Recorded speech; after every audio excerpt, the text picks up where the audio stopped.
السلام علیکم ورحمۃ اللہ وبرکاتہ۔ رب اشرح لی صدری ویسر لی امری واحلل عقدۃ من لسانی یفقہوا قولی۔ اعوذ باللہ من الشیطان الرجیم، بسم اللہ الرحمن الرحیم۔ جیسا کہ پچھلے لیسن میں ہم نے پڑھا تھا کہ کس طرح سے مشرکین نے حجتیں کی اور ان حجت بحث سے کام نہ بنا تو پھر انہوں نے زور آزمائی کرنا شروع کر دی اور یہی سوچا کہ بزور طاقت ہم مسلمانوں کی یہ جو دعوت کا سلسلہ ہے کچل ڈالیں۔ اس منصوبے کے تحت مسلمانوں کو ایسی تکلیفیں دی گئیں کہ ان کے تصور ہی سے رونگٹے کھڑے ہو جاتے ہیں اور دل پھٹ جاتا ہے۔ جیسے حضرت بلال بن رباح رضی اللہ تعالیٰ عنہ امیہ بن خلف کے غلام تھے۔ امیہ ان کے گلے میں رسی ڈال کر بچوں کے حوالے کر دیتا اور وہ انہیں کھینچتے پھرتے۔ اس دوران بلال رضی اللہ تعالیٰ عنہ احد احد کہتے رہتے۔ اس کے علاوہ امیہ ان کو دوپہر کی چلچلاتی دھوپ میں جلتی ریت یا پتھر پر ڈال کر سینے پر بھاری پتھر رکھوا دیتا، پھر کہتا یا تو محمد کے ساتھ کفر کر اور لات و عزا کی پوجا کر یا اسی حالت میں پڑا پڑا مر جا، لیکن بلال برابر احد احد کہتے رہے، یعنی ایک ایک۔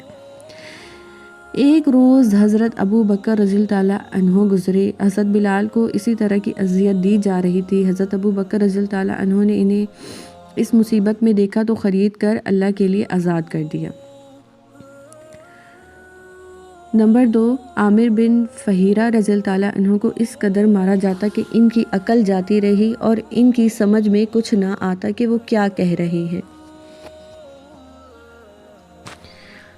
نمبر 3 پہ ہیں ابو فقیہ رضی اللہ تعالیٰ عنہ، جن کا نام افلاح تھا اور قبیلہ ازد کے رہنے والے تھے اور قبیلہ بنو عبدالدار کے غلام تھے۔ ان کے پاؤں میں لوہے کی بیڑیاں پہنا کر دوپہر کو چلچلاتی دھوپ میں لایا جاتا اور کپڑے اتار کر تپتی ریت یا پتھر پر لٹا دیا جاتا اور اوپر اتنا بھاری پتھر رکھ دیا جاتا کہ وہ ہل بھی نہ سکے اور اتنی دیر تک اسی اذیت میں رکھا جاتا کہ ان کی عقل کھو جاتی۔ انہیں مسلسل اسی طرح اذیتیں دی جاتی رہیں، یہاں تک کہ دوسری ہجرت حبشہ میں وہ بھی ہجرت کر گئے۔ ایک بار اسی طرح ان کے دونوں پاؤں کو رسی سے باندھ کر انہیں گھسیٹتے ہوئے لے جایا گیا اور جلتی زمین پر ڈال کر اس طرح ان کا گلا گھونٹ دیا گیا، یوں لگتا تھا جیسے مر گئے ہیں۔ اسی دوران میں حضرت ابو بکر رضی اللہ تعالیٰ عنہ وہاں سے گزرے تو انہیں بھی خرید کر اللہ کے لیے آزاد کر دیا۔ مشہور صحابی خباب بن ارت رضی اللہ تعالیٰ عنہ زمانہ جاہلیت میں قید ہو کر آئے تھے۔ انہیں بنو خزاعہ کی ایک عورت ام انمار بنت صبا نے خرید لیا تھا۔ یہ لوہار تھے۔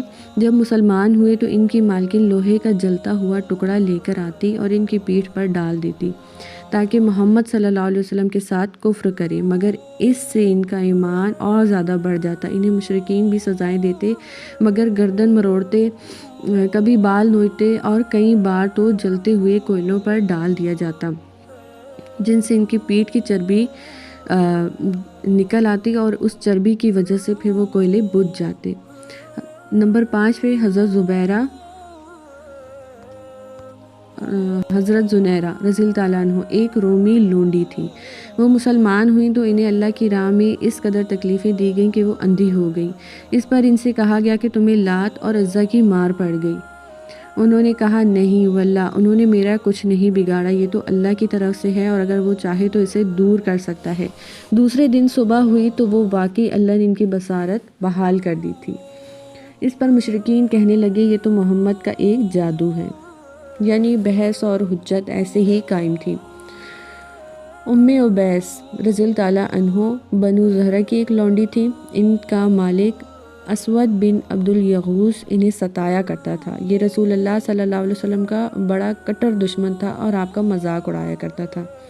اسی طرح بنو عدی کے عمرو بن موئل کی ایک لونڈی مسلمان ہوئیں تو انہیں عمر بن خطاب ستایا کرتے تھے۔ وہ ابھی مسلمان نہیں ہوئے تھے، چنانچہ انہیں اتنا مارتے کہ تھک جاتے، پھر چھوڑ کر کہتے میں نے کسی مروت کی بنا پر نہیں چھوڑا بلکہ مارتے مارتے اکتا گیا ہوں، اس لیے چھوڑ دیا ہے۔ وہ کہتی تیرا رب بھی تیرے ساتھ ایسا ہی کرے گا۔ نمبر 8 پہ اور جو لونڈیاں مسلمان ہوئیں اور انہیں ستایا گیا، ان میں نہدیہ اور ان کی صاحبزادی رضی اللہ تعالیٰ عنہ کا ذکر کیا گیا ہے۔ یہ دونوں عبدالدار کی ایک عورت کی لونڈیاں تھیں۔ حضرت ابو بکر رضی اللہ تعالیٰ عنہ نے حضرت بلال، عامر بن فہیرہ اور ابو فقیہ رضی اللہ تعالیٰ عنہ کی طرح ان سب لونڈیوں کو بھی خرید کر آزاد کر دیا۔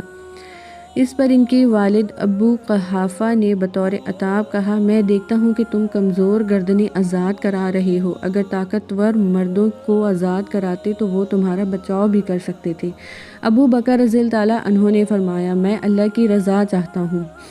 اس پر اللہ نے ان کی تعریف اور ان کے دشمنوں کی مذمت میں آیت اتاری۔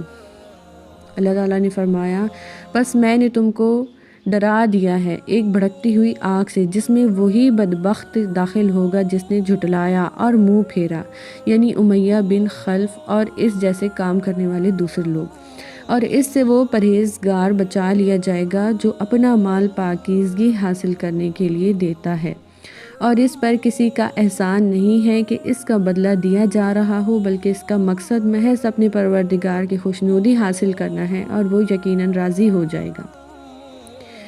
اور یہ ہیں ابو بکر صدیق رضی اللہ تعالیٰ عنہ، ان سے بھی اللہ تعالیٰ راضی ہوئے، اور انہوں نے جن غلاموں اور لونڈیوں کو آزاد کرایا ان سے بھی اور تمام صحابہ کرام سے بھی۔ آج کا لیسن اتنا ہی ہے۔ یہ ٹاپک تو کافی لینتھی ہے، اور باقی کے جو ٹاپک ہیں اس کے بارے میں کل پڑھیں گے انشاءاللہ تعالیٰ۔ السلام علیکم ورحمۃ اللہ وبرکاتہ۔